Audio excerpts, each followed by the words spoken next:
A, B, C, D, E, F, G, H, I want A+ English because it's so much fun. English education for you and everyone, so come along. Learn some grammar, learn a phrase, learn something new every day. Learn the A+ way. Hey, it's time to start the show. Are you ready? Good, 'cause here we go. A, B, C, D, E, F, G, H, I want A+ English.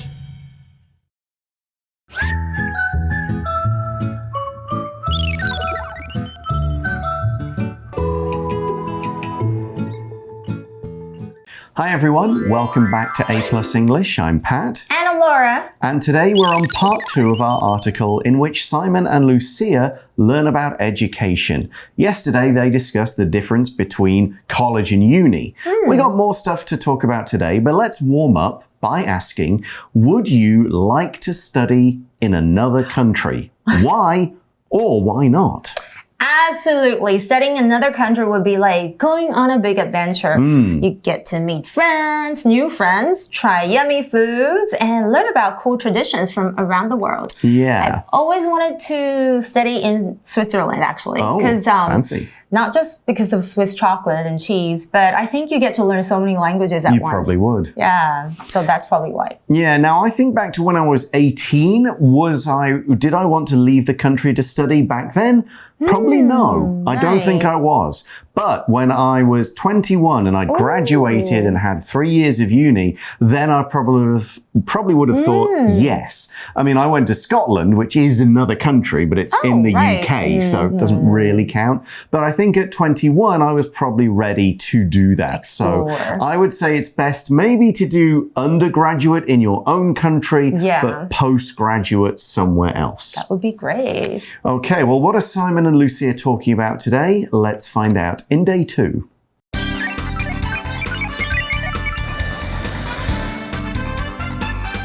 Culture shock! Simon and Lucia learn about education. Warm-up question. Would you like to study in another country? Why or why not? What else is different between our schools? When do you guys start school? We usually begin primary school at 5. Most people here start elementary school at 6. So, is your secondary school like our junior and senior high schools? Yes, that's right. I think our school days are a lot shorter than yours, too. So, Simon and Lucia were talking yesterday, and now we see Simon and Lucia continue their conversation, with Lucia asking what else is different between our schools. Not the specific ones they went to, but UK schools and Taiwanese schools. She asks, when do you guys start school? Now, I think here she means not what time of day, she means the age, rather than, how old were you? What do you remember about going to school for the first time? First time, on my first day of school, I remember crying and looking for my mom all the time. True story. But as the day went on, I made so many friends that I forgot about being sad. It turned out to be a fun day going to school. I was like really excited to go back to the school the next day to see my new friends again. What about you? I don't remember elementary school. I remember, and we'll get on to this, secondary school. Because my school had 2 buildings, like one for grades 7, 8, 9, another one for 11 and 12. And normally the grade 7 people wouldn't go to the other building. But for some reason, we had art class over there on the first day. So like, wow, we're going like up to the big school. What if all the big kids are mean and beat us up? That's what you think about. Yeah, that's what you think about. Well, anyway, Simon says we usually begin primary school at 5. That's that's different from Taiwan, right? I think it's 6. Yeah, I think in the UK, it does depend on when you're born in the year. And when you start, you might only go in the afternoons to start with. Really? Yeah, that's there's so like an cool. afternoon it's like only a transition. thing. Yeah, just to sort of get you into it. And if your birthday's like before December, you might start early. And if it's later in the year, you start later. So Lucia says most people here start elementary school at 6. So I remember the actual school I went to, elementary school. Yeah, it was like a square building. There was an open area in the middle where there was like water stuff. But I really remember the strongest memory is the big like gym or assembly hall. It had some really good fun climbing equipment, stuff you could climb up high. There was loads of things you could jump off if you're playing the floor is lava. Yeah, and outside there was a big wall and we invented a game of just a different way of throwing the ball at it, catching it. We called it Wally, and it was just a completely new game that we made up. Well, I moved to Australia when I was 7 years old, right? And initially my teacher thought, oh, I couldn't speak English like most Taiwanese students there.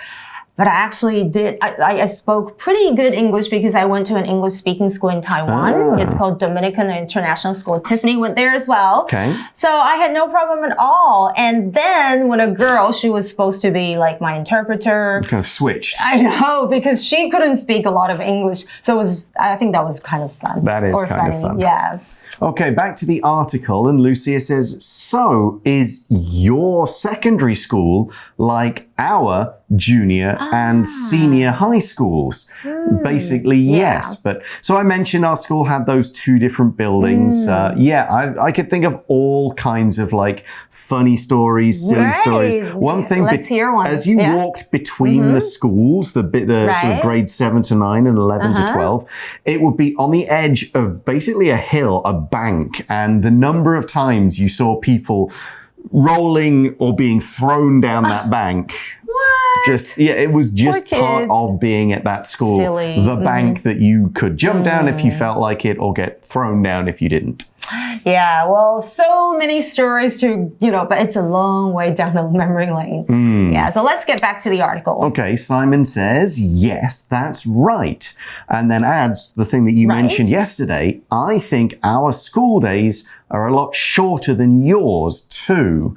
So I would start school at 8:30 and we'd be finished by 3:30 or even like 3:20. Yeah. So like you finish, you go home, it's the afternoon, you've still got hours of daylight to play, go outside, do stuff with your friends. And yes, if you were very organized, you would get your homework done. But unfortunately here in Taiwan though, cram schools, long school hours, and I hated that the education is more test oriented. Yeah, and also classes are all in the same classroom. Yeah, it is nice to move around, get a change of scene. I actually get to move around. And same in the UK. In Australia, we had morning tea breaks. That's nice. Did you guys have that? No. Oh, you just had lunch breaks like the ones in Taiwan? We had a break, but there wasn't a tea for it. No. We had morning tea breaks. Okay, let's take a short break. When we come back, we'll continue on with the article.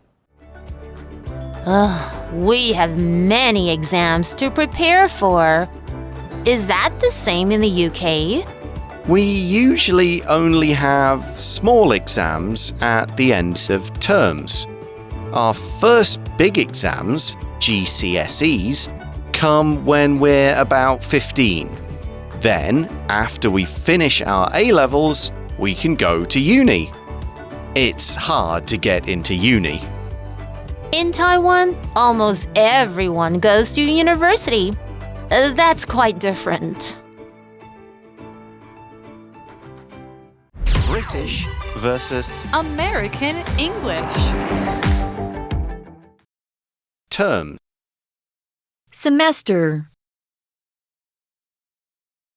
So let's get back to the article, everyone. Lucia is talking about Taiwanese school, and she says, we have many exams to prepare for. Laura just mentioned that. Is that the same in the UK? So are you a good test person? Are you a good test taker? Actually, I was pretty smart. Okay. I hate to say this. Yeah. I don't mean about good grades though. I mean when it's test time. Did you get like, oh my god, a test? Or were you like, I think it's probably either an Asian thing or it's because of my mom. She was like a tiger mom. Okay. So I used to be very good at tests when I studied in Australia. I think that's probably why I'm also a great teacher because I kind of know what the teacher wants to put in tests. Yeah, but again, in Australia, they're so much easier compared to the ones here. And I think in Taiwan, they always have small quizzes or tests. Yeah, but I think tests should just be one part of learning and we should focus on other skills, maybe like communication, don't you think? Very important. Yeah. Now in the UK, I think it has changed since I was at school. There are more tests now than there were. I mean, it's been 30 odd years. Okay. So yeah, they moved towards that a bit more testing.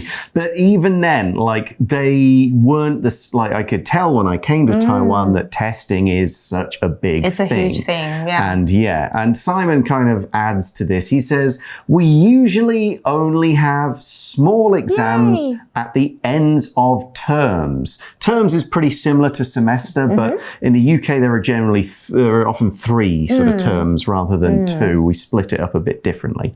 So he adds, our first big exams, GCSEs, come when we're about 15. There are some more tests that happen for us in grade 9, but they don't matter. They can just put you in a different kind of class, but they don't remember it. So he then says, then after we finish our A-levels, which we mentioned yesterday, we can go to uni. But he does add, it's hard to get into uni. Wow. Yeah, in Taiwan, it's easy to get into college. We have a lot of colleges, so it is a bit wider. It depends where you want to go, what you want to study. But if you wanted to go to one of the really top ones, your Oxford, Cambridge, Durham, you could get great grades and you still might not get in. What? Competition for places, you got to do interviews. They really take the absolute best. I wouldn't want to study in the UK then. It's so hard to get into a good school or university. There are a lot of good schools. If you want to study science or other things, you don't necessarily go to Oxford, Cambridge, Durham. That's right. Something like that. So Lucia carries on and says, in Taiwan, almost everyone goes to university. That's quite different. Again, that is changing. More people in the UK going, but my youngest brother didn't. He went back later in life to be a mature student. A lot of my sort of aunts, uncles, cousins have not gone and they still have fine careers, no problem. I agree. Not everyone needs to go to university. It depends on your interests and goals. I think going to university can help you learn more and prepare for your dream job. But yeah, some people might find success through other routes like vocational training or starting a business. Just choose what's best for you, I guess. Yeah, and of course, if everyone has a university degree, then the university degree doesn't mean as much because, everyone's got one. Yeah, I know. So it becomes a long time ago, it was okay, you've got a degree. Right. That means you are smart, hardworking, disciplined, you study hard, you can figure stuff out. But now it's okay, you got a degree. So is every other person trying to get this job. Show me something different. Same. That's what I would ask as an interviewer too. Okay, but that's where Simon and Lucia end, and that's where I'm going to end and hand over to Laura to do a little bit of teaching before I come back and we do our review time activity. 今天学到非常多的单字，你们有仔细听吗？I'm going to start. 没错，第一个字就是 start. 它是一个动词，就是开始。For example, let's start the game as soon as everyone is ready. 当大家都准备好了，我们就开始这场游戏吧。看一下单字例句怎么用哦。Bob started learning Chinese in high school. Before that, he could only speak English. Bob 高中的时候开始学中文，在这之前他只会说英文诶。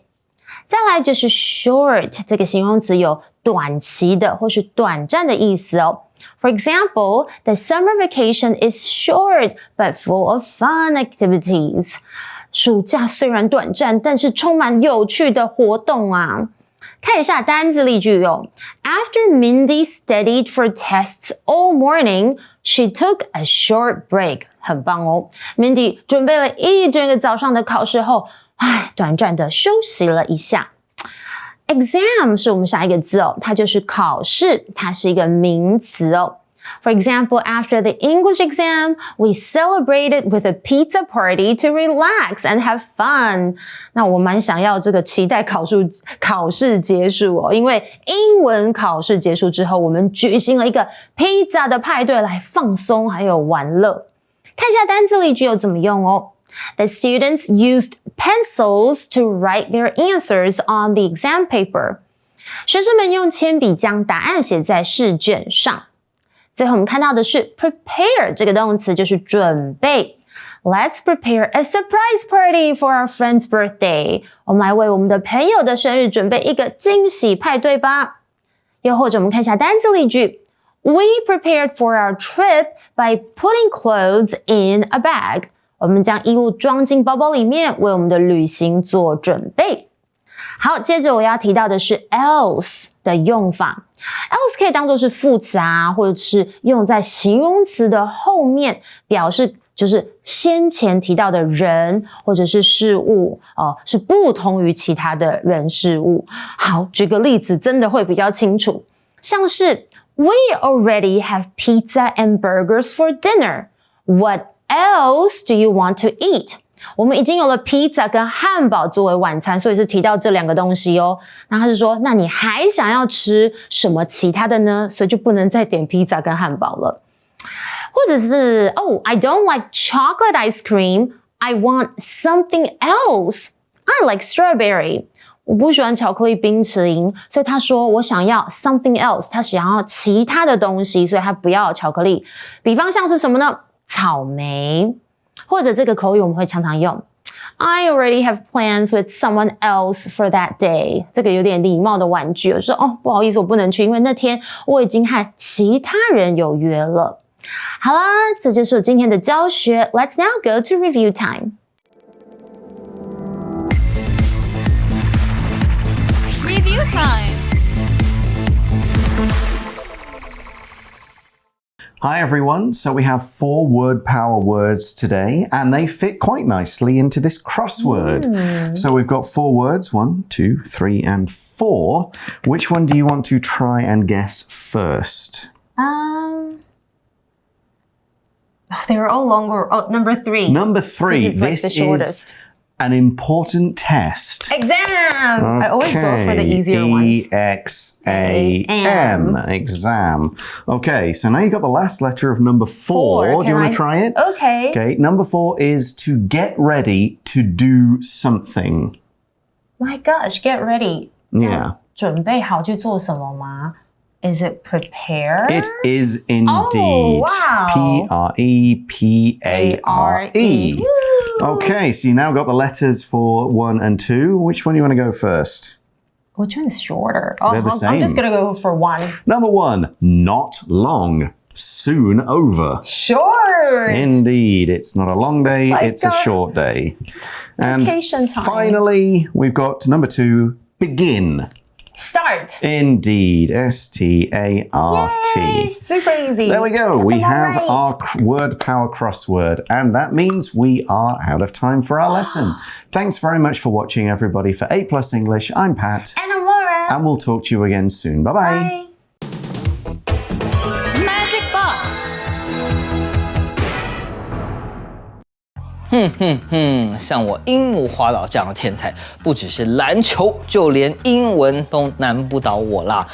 你还只会单纯的 yes no 问句吗？今天呢，就让我这个天才来教教你怎么造简答题问句吧。英文里面呢，要最简单形成问句呢，我们可以直接倒装了。例如呢 ，I am a basketball player， 我是个篮球员。我们呢可以把 be 动词倒装呢，就可以形成问句啦。Am I a basketball player？ 我是个篮球员吗？哎呀，什么废话，我当然是啦。但是呢，这就是 yes no 问句的形成方式啦。如果呢，我们要把 yes no 问句呢是非题变成简答题，这个时候呢，我们就要请出 WH 疑问词来造句啦。WH 疑问词有哪一些呢？像是who 谁，或者是呢 when 何时 ，where 哪里 ，why 为什么 ，what 什么。Which 哪一个，以及 how 如何 ，OK 这些呢都是疑问词哦。疑问词呢，我们要造句的时候啊，就要把它放到句首的位置，后面呢加上我们一般倒装过的问句就可以啦。例如呢 ，Are you going to the game？ 你会去看比赛吗？这题呢是是非题哦，会去或不会去。但是呢，如果我们今天加上了疑问词 ，When are you going to the game？ 你什么时候要去？或是比方呢 ，Where is the game？ 比赛呢是在哪里呀？这时回答呢就不只是单纯的 yes or no， 就可以问到其他资讯啦。WH 疑问词就是这么好用哦。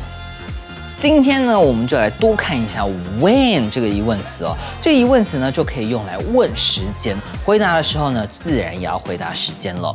后面呢，就像刚刚说的，可以搭配 be 动词或助动词倒装形成的问句。像是呢，今天啊，有人想加入篮球社哦，他就问了 When will the application start？ 什么时候可以开始申请呀？It will start tomorrow， 明天就可以开始申请啦。或是呢，像我的好朋友杨平啊，他买了一台新的摩托车，超帅的啦。When did you buy this new motorcycle？ 你什么时候买的新机车啊 ？I bought it on my birthday this year。我今年生日的时候呢，买的啦，买给我自己的生日礼物。所以除了呢 be 动词或是助动词倒装形成是非题问句 yes no 问句之外呢，也可以搭配 WH 疑问词。而 when 这个疑问词呢，超级好用，就是拿来问时间啊。希望呢你已经记起来了。